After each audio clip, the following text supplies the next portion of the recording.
역대하 5장. 이렇게 해서 솔로몬은 주님의 성전을 짓는 모든 일을 완성하였다. 솔로몬은 그의 아버지 다윗이 거룩하게 구별해서 바친 성물, 곧 은과 금과 모든 기구를 가져다가 하나님의 성전 창고에 넣었다. 솔로몬은 주님의 언약궤를 시온, 곧 다윗성에서 성전으로 옮기려고 이스라엘 장로들과 이스라엘 자손의 각 가문의 대표인 온 지파의 지도자들을 예루살렘으로 불러 모았다. 이스라엘의 모든 남자가 7째 달 절기에 왕 앞에 모였다. 이스라엘의 모든 장로가 모이니 레위 사람들이 궤를 메어 옮겼다. 궤와 회막과 장막 안에 있는 거룩한 기구를 모두 옮겨왔는데 제사장들과 레위 사람들이 그것을 날랐다. 솔로몬 왕과 왕 앞에 모인 온 이스라엘 회중이 궤 앞에서 양과 소를 셀 수도 없고 기록할 수도 없을 만큼 많이 잡아서 제물로 바쳤다. 제사장들은 주님의 언약궤를 제자리, 곧 성전 내실 지성소한 그룹들의 날개 아래에 가져다가 놓았다. 그룹들은 궤가 놓인 자리 위에 날개를 펼쳐서 궤와 채의 위를 덮었다. 궤에서 삐죽 나온 2개의 채는 길어서 그 끝이 지성소의 정면에 있는 성소에서도 보였다. 그러나 성소 밖에서는 보이지 않았다.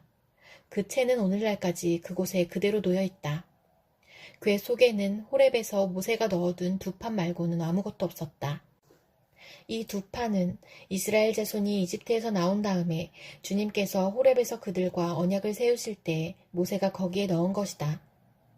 제사장들이 성소에서 나올 때에 제사장들은 갈래의 순번을 가리지 않고 모두가 이미 정결 예식을 마치고 거기에 들어가 있었고, 노래하는 레위 사람들인 아삽과 헤만과 여두둔과 그들의 아들들과 친족들이 모두 모시옷을 입고 심벌즈와 검은고와 수금을 들고 제단 동쪽에 늘어서고 그들과 함께 나팔 부는 제사장 120명도 함께 서 있었다.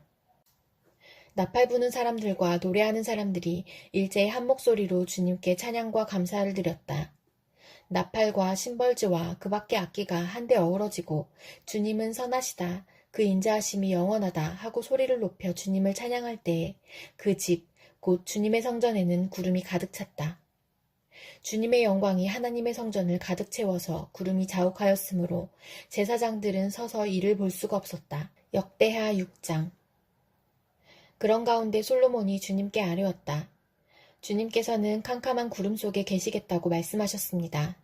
이제 주님께서 계시라고 내가 이 웅장한 집을 지었습니다. 이 집은 주님께서 영원히 계실 곳입니다. 그런 다음에 왕은 얼굴을 돌려 거기에 서 있는 이스라엘 온 회중을 둘러보며 그들에게 복을 빌어주었다. 그는 말하였다. 주 이스라엘의 하나님을 찬양하십시오. 주님께서는 내 아버지 다윗에게 친히 말씀하신 것을 모두 그대로 이루어 주셨습니다. 주님께서 말씀하시기를 내가 내 백성을 이집트 땅에서 이끌어낸 날부터 오늘에 이르기까지 내가 내 이름을 기릴 집을 지으려고 이스라엘 어느 지파에서 어느 성읍을 택한 일이 없다. 또 내 백성 이스라엘을 다스릴 영도자를 삼으려고 어느 누구도 택한 바가 없다. 그러나 이제는 내 이름을 둘 곳으로 예루살렘을 택하였고 내 백성 이스라엘을 다스릴 사람으로 다윗을 택하였다 하셨습니다. 내 아버지 다윗께서는 주 이스라엘의 하나님의 이름을 기릴 성전을 지으려고 생각하셨으나 주님께서 내 아버지 다윗에게 이르시기를 내가 내 이름을 기릴 성전을 지으려는 마음을 품은 것은 아주 좋은 일이다. 그런데 그 집을 지을 사람은 내가 아니다. 내 몸에서 태어날 내 아들이 내 이름을 기릴 성전을 지을 것이다 하셨습니다. 주님께서 말씀하신 대로 아버지 다윗의 뒤를 이어서 이렇게 내가 이스라엘의 왕위를 이었으며 주 이스라엘의 하나님의 이름을 기릴 성전을 지었으니 주님께서는 이제 그 약속을 이루셨습니다. 그리고 나는 주님께서 이스라엘 자손과 더불어 세우신 언약을 넣은 궤를 여기에 옮겨다 놓았습니다. 요한일서 4장. 사랑하는 여러분, 어느 영이든지 다 믿지 말고 그 영들이 하나님에게서 났는가를 시험하여 보십시오. 거짓 예언자가 세상에 많이 나타났기 때문입니다. 여러분은 하나님의 영을 이것으로 알 수 있습니다. 곧 예수 그리스도께서 육신을 입고 오셨음을 시인하는 영은 다 하나님에게서 난 영입니다.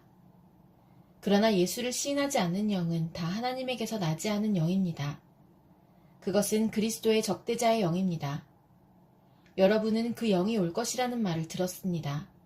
그런데 그 영이 세상에 벌써 와 있습니다. 자녀되니 여러분, 여러분은 하나님에게서 난 사람들이며 여러분은 그 거짓 예언자들을 이겼습니다. 여러분 안에 계신 분이 세상에 있는 자보다 크시기 때문입니다. 그들은 세상에서 났습니다. 그런 까닭에 그들은 세상에 속한 것을 말하고 세상은 그들의 말을 듣습니다. 우리는 하나님에게서 났습니다. 하나님을 아는 사람은 우리의 말을 듣고 하나님에게서 나지 아니한 사람은 우리의 말을 듣지 아니합니다. 이것으로 우리는 진리의 영과 미혹의 영을 알아봅니다. 사랑하는 여러분, 서로 사랑합시다. 사랑은 하나님에게서 난 것입니다. 사랑하는 사람은 다 하나님에게서 났고 하나님을 압니다. 사랑하지 않는 사람은 하나님을 알지 못합니다. 하나님은 사랑이시기 때문입니다. 하나님의 사랑이 우리에게 이렇게 드러났으니 곧 하나님이 자기 외아들을 세상에 보내주셔서 우리로 하여금 그로 말미암아 살게 해주신 것입니다. 사랑은 이 사실에 있으니 곧 우리가 하나님을 사랑한 것이 아니라 하나님이 우리를 사랑하셔서 자기 아들을 보내어 우리의 죄를 위하여 화목 제물이 되게 하신 것입니다. 사랑하는 여러분, 하나님께서 이렇게까지 우리를 사랑하셨으니 우리도 서로 사랑해야 합니다. 지금까지 하나님을 본 사람은 없습니다. 그러나 우리가 서로 사랑하면 하나님이 우리 가운데 계시고 또 하나님의 사랑이 우리 가운데서 완성된 것입니다. 하나님이 우리에게 자기 영을 나누어 주셨습니다. 이것으로 우리가 하나님 안에 있고 또 하나님이 우리 안에 계시다는 것을 우리는 압니다. 우리는 아버지께서 아들을 세상의 구주로 보내신 것을 보았고 또 그것을 증언합니다. 누구든지 예수를 하나님의 아들로 시인하면 하나님이 그 사람 안에 계시고 그 사람은 하나님 안에 있습니다. 우리는 하나님이 우리에게 베푸시는 사랑을 알았고 또 믿었습니다. 하나님은 사랑이십니다. 사랑 안에 있는 사람은 하나님 안에 있고 하나님도 그 사람 안에 계십니다. 사랑이 우리에게서 완성되었다는 사실은 이 점에 있으니 곧 우리로 하여금 심판날에 담대함을 가지게 하려는 것입니다. 우리가 이렇게 담대해지는 것은 그리스도께서 사신 대로 또한 우리도 이 세상에서 그렇게 살기 때문입니다. 사랑에는 두려움이 없습니다. 완전한 사랑은 두려움을 내쫓습니다. 두려움은 징벌과 관련이 있습니다. 두려워하는 사람은 아직 사랑을 완성하지 못한 사람입니다. 우리가 사랑하는 것은 하나님이 우리를 먼저 사랑하셨기 때문입니다. 누가 하나님을 사랑한다고 하면서 자기 형제자매를 미워하면 그는 거짓말쟁이입니다. 보이는 자기 형제자매를 사랑하지 않는 사람이 보이지 않는 하나님을 사랑할 수 없습니다. 하나님을 사랑하는 사람은 자기 형제자매도 사랑해야 합니다. 우리는 이 계명을 주님에게서 받았습니다. 나훔 3장. 너는 망한다. 피해 도성. 거짓말과 강포가 가득하며 노략질을 그치지 않는 도성. 찢어지는 듯한 말채찍 소리, 요란하게 울리는 병거바퀴 소리. 말이 달려온다. 병거가 굴러온다. 기병대가 습격하여 온다. 칼에 불이 난다. 창은 번개처럼 번쩍인다. 떼죽음, 높게 쌓인 시체 더미, 셀 수도 없는 시체. 사람이 시체 더미에 걸려서 넘어진다. 이것은 내가 창녀가 되어서 음행을 인삼고 마술을 써서 사람을 홀린 탓이다. 음행으로 문나라를 홀리고 마술로 문민족을 꿰었기 때문이다. 이제 내가 너를 치겠다. 나 만군의 주가 선언한다. 내가 내 치마를 내 얼굴 위로 걷어올려서 내 벌거벗은 것을 문나라가 보게 하고 내 부끄러운 곳을 문왕국이 보게 하겠다. 오물을 너에게 던져서 너를 부끄럽게 하고 구경거리가 되게 하겠다. 너를 보는 사람마다 니느웨가 망하였다만 누가 그를 애도하랴 하면서 너를 피하여 달아나니 너를 위로할 자들을 내가 어디에서 찾아올 수 있겠느냐.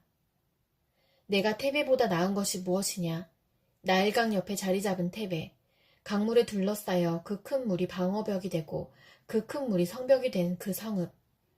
에티오피아와 이집트가 얼마든지 힘이 되어주고 붓과 리비아가 도와주었다. 그러나 그러한 성읍의 주민도 사로잡혀가고 포로가 되어서 끌려갔다. 어린 아이들은 길거리 모퉁이에서 나동그라져서 죽고 귀족들은 제비 뽑혀서 잡혀가고 모든 지도자가 사슬에 묶여서 끌려갔다. 너 또한 술에 취해서 갈팡질팡하고 원수를 피하여 숨을 곳을 찾아 허둥지둥 할 것이다. 내 모든 요새가 무화과처럼 떨어질 것이다. 흔들기만 하면 머그리의 입에 떨어지는 처음 익은 무화과처럼 될 것이다. 내 군인들을 보아라. 그들은 모두 여자들이다. 밀어닥치는 대적들 앞에서 내 땅의 성문들은 모두 열리고 빗장은 불에 타버렸다. 이제 에워싸일 터이니 물이나 길어두려무나. 너의 요새를 탄탄하게 해두어야 할 것이니 수렁 속으로 들어가서 진흙을 짓이기고 벽돌을 찍어내려무나. 느치가 풀을 먹어치우듯이 거기에서 불이 너를 삼킬 것이고 칼이 너를 벨 것이다. 느치처럼 불어나 보려무나. 메뚜기처럼 불어나 보려무나. 내가 상인들을 하늘의 별보다 더 많게 하였으나 느치가 땅을 황폐하게 하고 날아가듯이 그들이 날아가고 말 것이다. 너희 수비대가 메뚜기 떼처럼 많고 너의 관리들이 느치처럼 많아도 추울 때에는 울타리에 붙어 있다가 해가 떠오르면 날아가고 마는 메뚜기 떼처럼 어디론가 멀리 날아가고 말 것이다. 아시리아의 왕아, 내 목자들이 다 죽고 내 귀족들이 영영 잠들었구나. 내 백성이 이 산 저 산으로 흩어졌으나 다시 모을 사람이 없구나. 내 상처는 고칠 길이 없고 내 부상은 치명적이다. 내 소식을 듣는 이들마다 내가 망한 것을 보고 기뻐서 손뼉을 친다. 너의 계속되는 학대를 받지 않았다고 생각하는 사람이 어디에 있느냐? 누가복음 19장. 예수께서 여리고에 들어가 지나가고 계셨다. 삭개오라고 하는 사람이 거기에 있었다.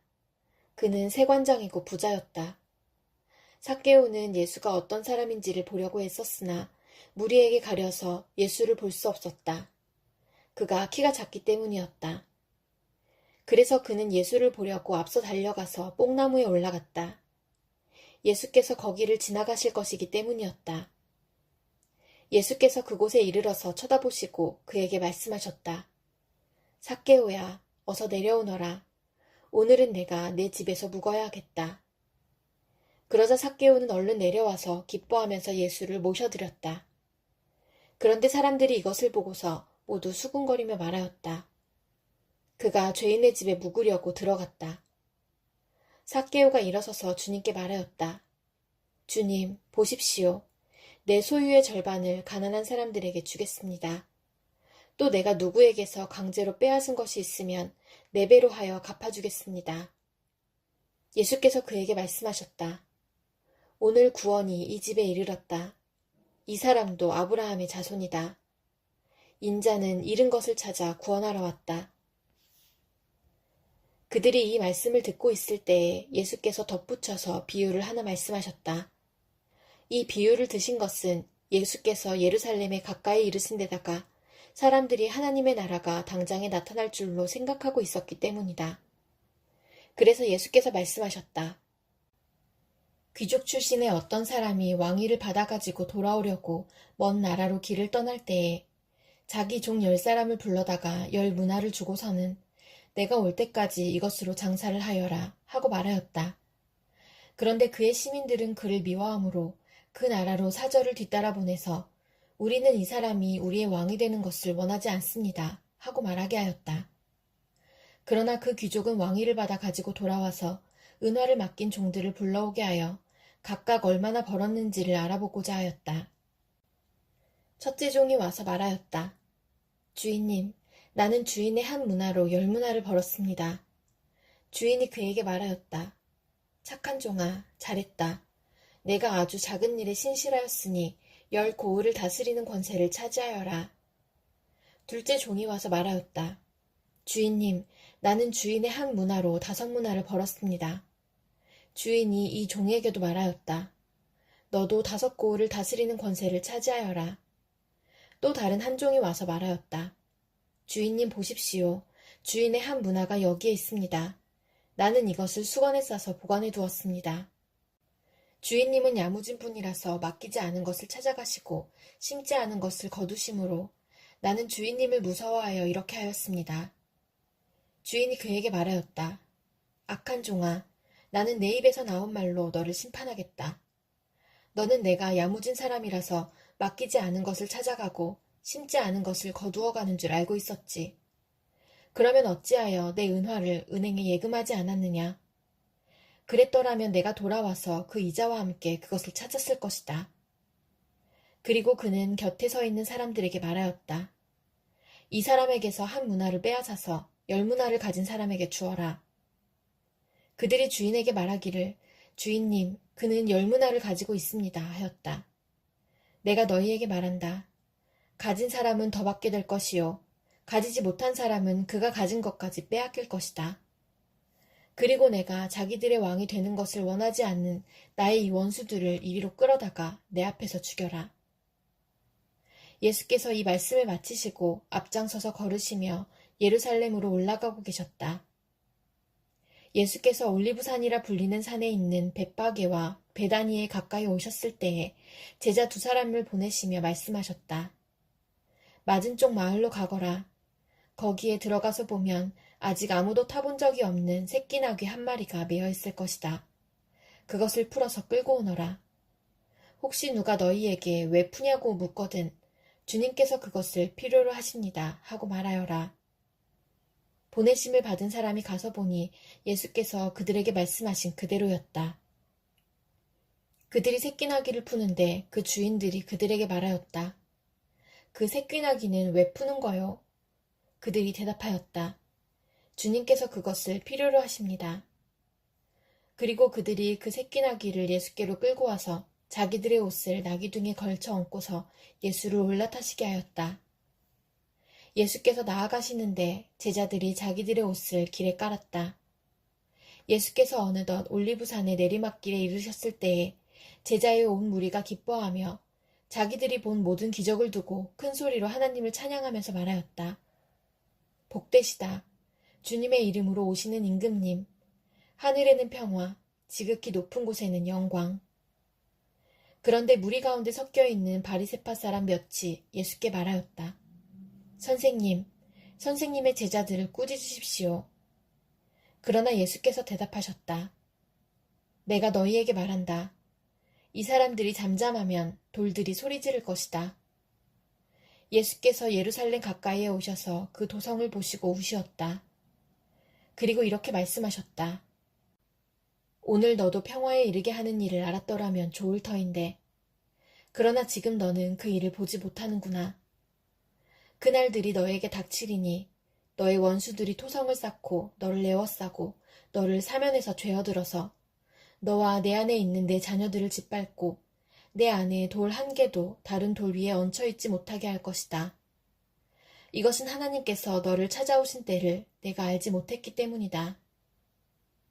예수께서 성전에 들어가셔서 장사하는 사람들을 내쫓으시며 그들에게 말씀하셨다. 성경에 기록하기를 내 집은 기도하는 집이 될 것이다 하였다. 그런데 너희는 그것을 강도들의 소굴로 만들어버렸다. 예수께서 날마다 성전에서 가르치셨다. 대제사장들과 율법학자들과 백성의 우두머리들이 예수를 없애버리려고 꾀하고 있었으나 어찌해야 할지 방도를 알지 못하였다. 백성이 모두 그의 말씀을 열심히 듣고 있었기 때문이다.